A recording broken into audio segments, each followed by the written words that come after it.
Good early morning. Alas 8 ng umaga, maaga tayo. At uulan daw mamayang alas 11, so nanghiram na ako ng payong. May na-check na ako kung anong pupuntahan ko. Pero hindi ko alam kung anong dadatnan ko ron. So, gaya ng dati, let's experience this for the first time. Ang aga-aga, ako na yung maingay dito.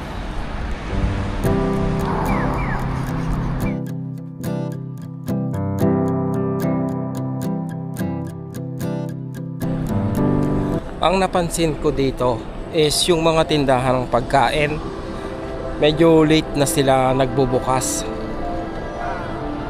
Saan yung maaga magbukas? Sa Taipei. As in, maaga. Lumabas ka ng alas 6 ng umaga, meron nang nagluluto, bukas na yung mga kainan sa gilid ng kalsada. Which is, ayun yung nakakatuwa. Paano ba? Ang sineserban nila is yung mga working class. So nadadamay pati yung mga tourist na hindi makatulog. Yung malilikot ang paa. Yan, nakikinabang sila sa ganong setup.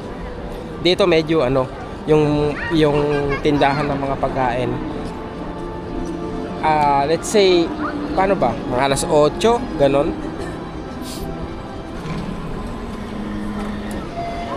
Nara line.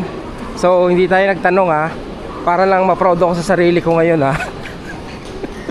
Hindi tayo nagtanong, sumusunod lang tayo sa mga instruction kung saan tayo pupunta. Nagbasa-basa lang tayo ng konti. Kasi siguro pag may pinagtatanungan ka, alam mong may pagtatanungan ka, mas less yung effort na ibinibigay mo sa paghahanap So somehow, mas matagal ka matuto. Hanap nga ako ng pagtatanungan, diba? Konting kibot, hanap nga ako ng pagtatanungan. Nara line. Dito sa Nara line, dito na nagkatalo. Parehas lang ba to? Enari. Dito. Bahala na tong siya na kung makarating. May pamasahe naman ako.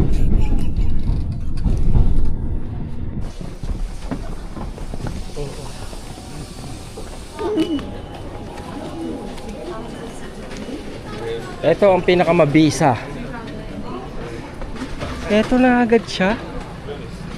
Torii Gates. I think yung mga Torii Gates nila sobrang tatagal na neto. Yung isa sa may Ashi River, Ashi Lake, parang nasa year 700 pa yung edad niya.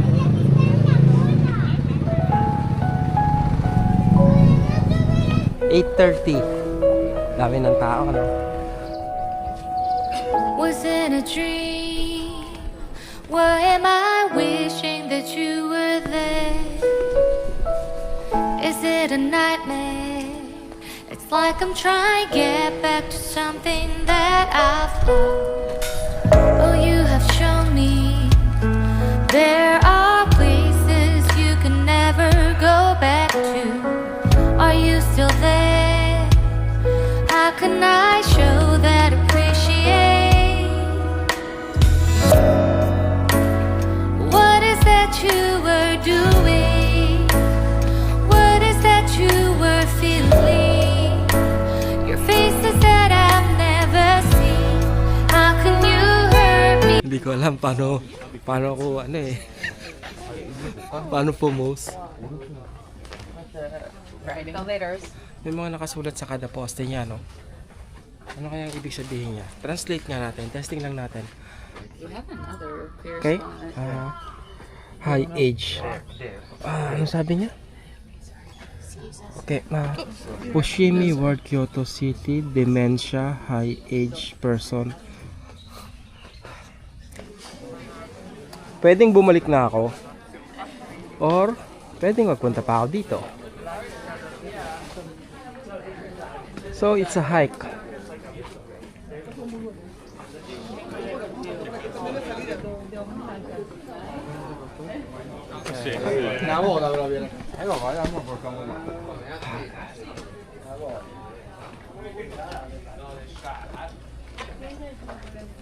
Saan kaya papunta yun? Ito siguro pababa to eh. Dito naman tayo.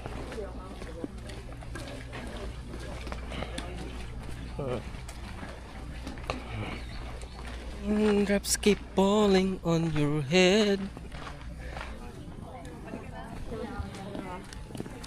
Meron ako napapanood sa YouTube. Sprout yata yun yung pangalan ng channel niya, na kung saan ini-interview niya yung mga mostly nasa senior citizen na yung mga edad nila. Merong mga 80 years old na, 90 years old. Tapos tinatanong niya kung may isang bagay silang pinagsisisihan sa buhay, ano yon. And marami sa sumasagot na sana, hinihiling nila na sana nag-travel pa sila ng mas marami. Kaya I think today is the best day, the best time na simulan nyo yung pinaplano yung travel. Don't wait. Hindi kayo aantayin ng buhay. Hindi kayo aantayin ng bukas, diba? Don't wait. Do it. Gawan nyo ng paraan. The bad influencer.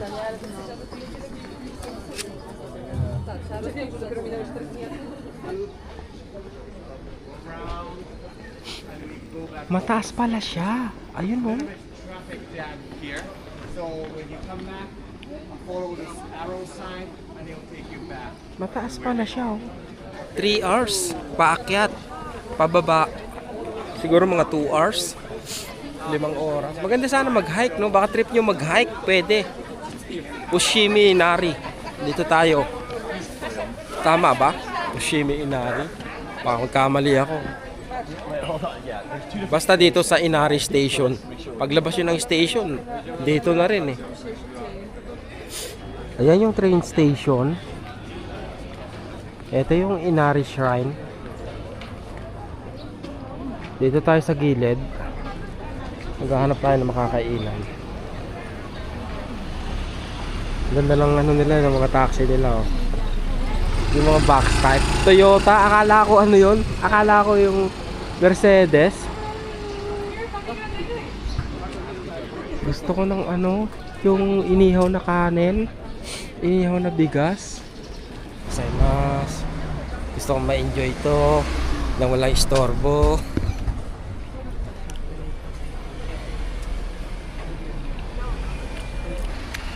Kailangan tiyong itry. Hindi ko alam kung nakatikim na kayo nito ng dango. Basically, ano ang tawag nito sa atin? Yung karyoka. Pero, yeah, karyoka siya. Sarap, masarap siya. Depende sa ano sa flavor. Ano lang, kumbaga, para sa akin, siguro konting flavor. Alisin lang yung ano, masyadong madami yung sauce niya, pero masarap siya.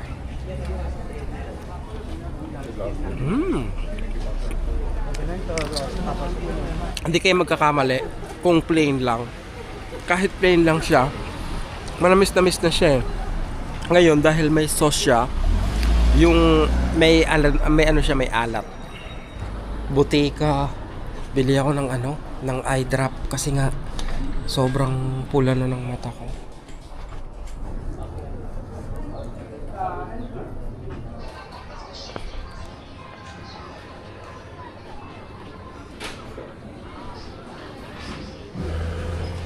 Rice cracker.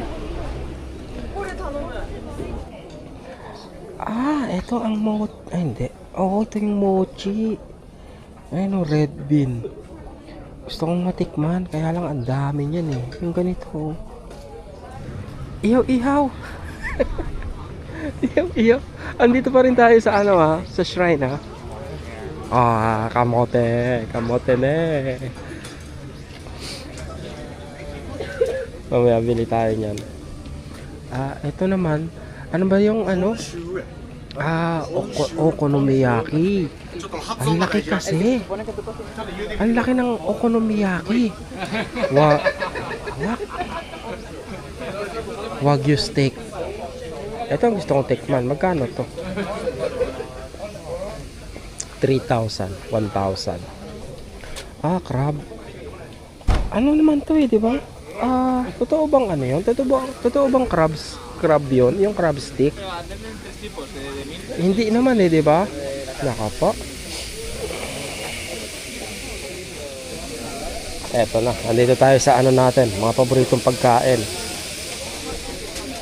Tingnan muna natin yung iba pa bago tayo mag-commit. Eto, ano naman to? Meat wrap rice ball.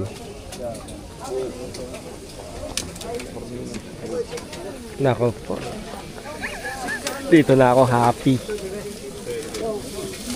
Anong tawag dito? Parang dumplings siya, no? Dumplings. Yung may sabaw. Ito yung ano. Hindi pa ako nakakatikim nito. Yung... Ang tawag yan, yung balls na may octopus. Ayan, no?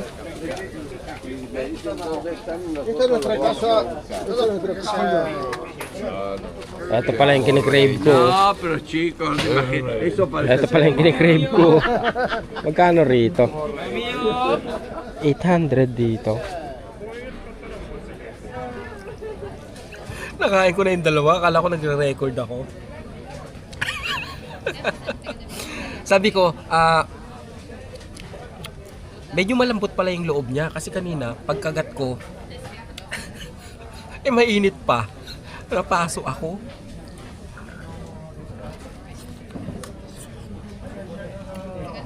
Ayun o, tingnan nyo ako. Ayun o yung loob niya. Scrambled egg siya na malasado. Ganun yung loob niya. And yung sauce is yung malaking bagay. Kasi kung walang sauce, ano lang siya, plain lang yung lasa niya.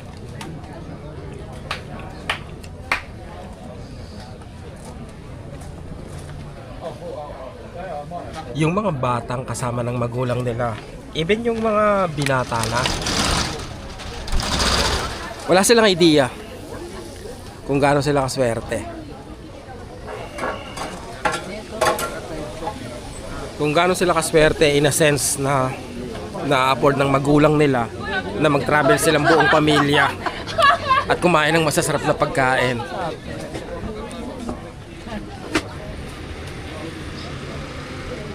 Mukha akong fried chicken eh.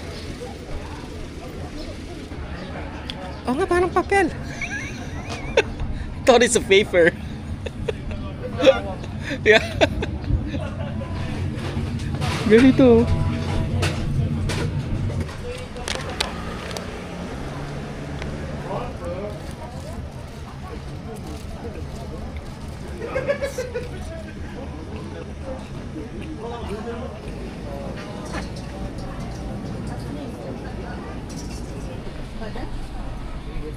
History of chopsticks. Chopsticks are shaped pairs of equal length sticks that have been used as the traditional Asian kitchen and eating utensils, and virtually we were introduced from China about 5,000 years ago. Chinese chopsticks culture was brought to Japan by Kensushi and spread by Prince Shutoku.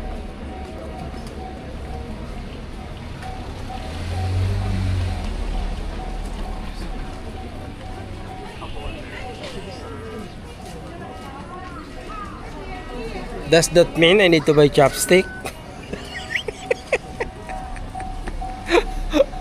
No. Mas gusto ko yung ano. Alam niyo yung kutsara ng Korean? Yung mahaba yung stem niya. Yun ang gusto ko.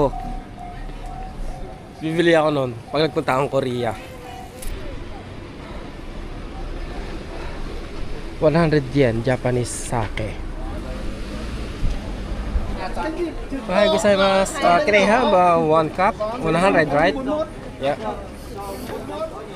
Lasengo. Which one is better?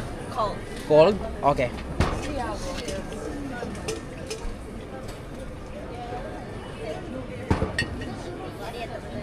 Arigatou gozaimasu.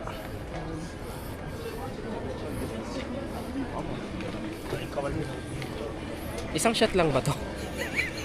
Parang madami to eh. Oh, shit.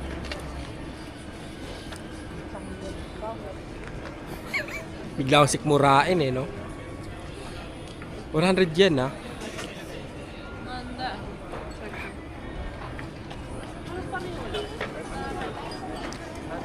Ang taas naman niya magtagay.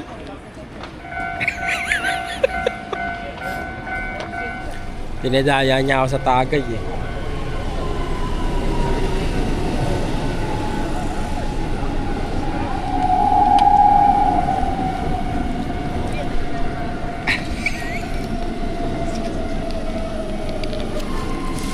Hindi niya alam may chaser ako. Ah.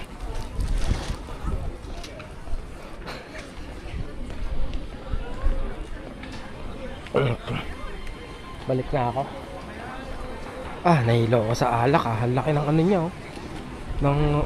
Ito kanina pa ito nagpipicture sila oh. Nabagsak na yung phone. Pala mga Kobe beef oh. Take 545. Nandito ako ngayon sa train station uli. Babalik ako sa Kyoto Station para doon naman ako sumakay papunta sa Arashima Bamboo Grove o sa Saga Arashima Station. Kasi ano yun eh, kumbaga opposite side neto. Okay?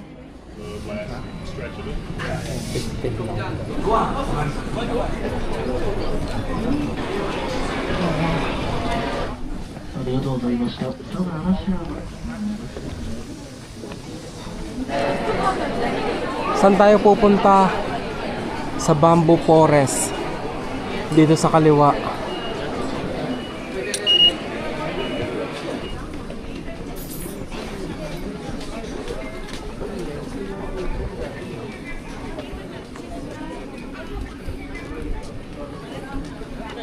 Saga Arashima.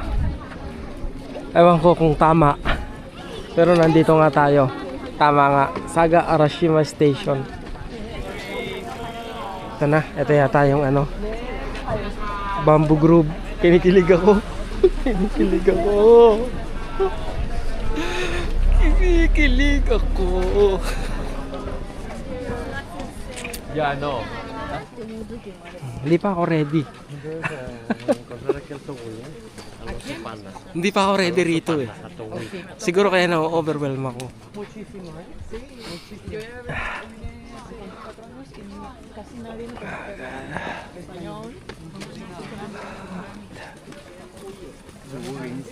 Let's go. Let's go, let's go. Let's go. Sí.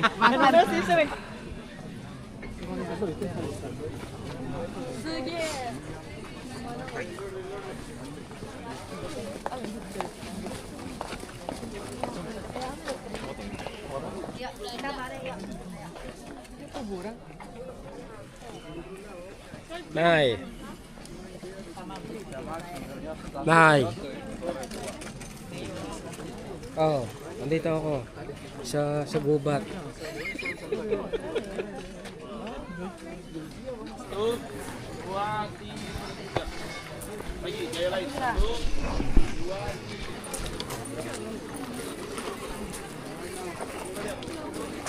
Safe pregnancy.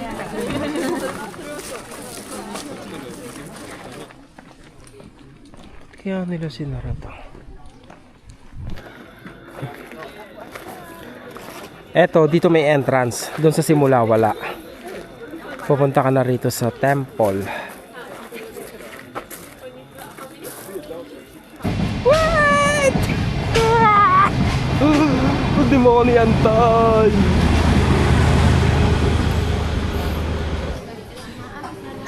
Oh gosh.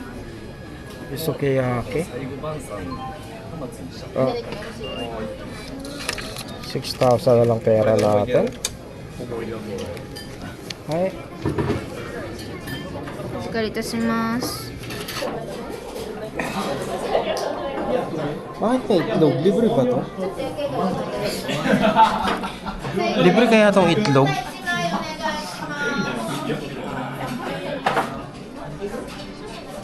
Libre nga yung itlog. Kasi ayun sabi niya raw egg.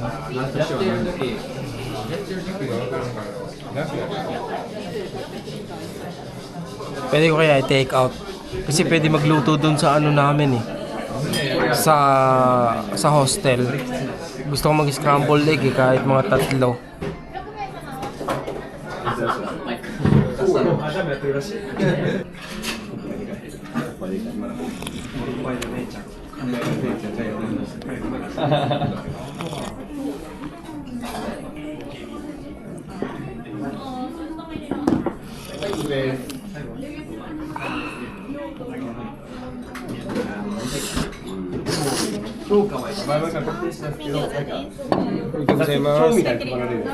Hindi ko may paliwanag yung lasa ng sabaw. Masarap eh. Bakit ang lamig ng sabaw, tapos ang init ng noodles?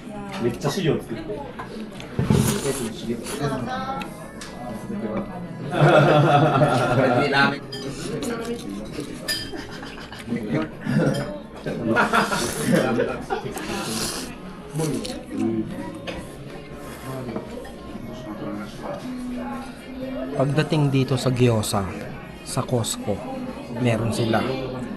Kalasa rin, parehas din. Even yung sausawan, ganun din. Ilang gyoza na yung nakain ko, pero ganun nga, close lang halos yung lasa nila.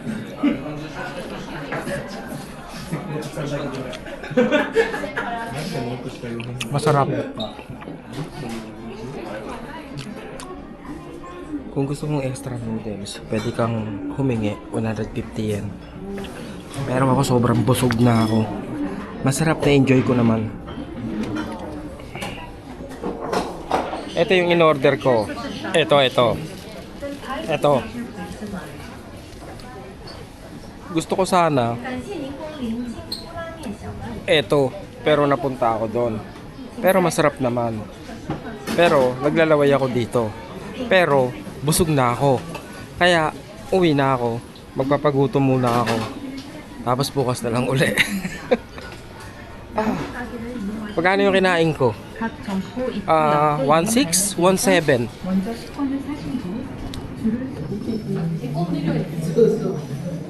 Oh gosh. Parang nag-gasway kami dito.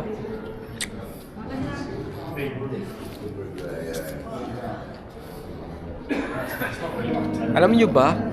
Sa Toronto, may bayad to.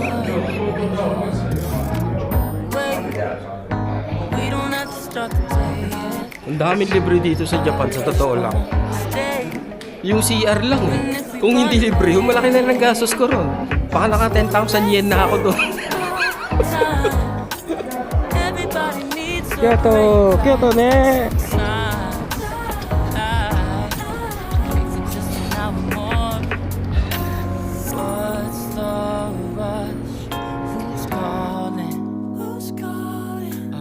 Ask for much.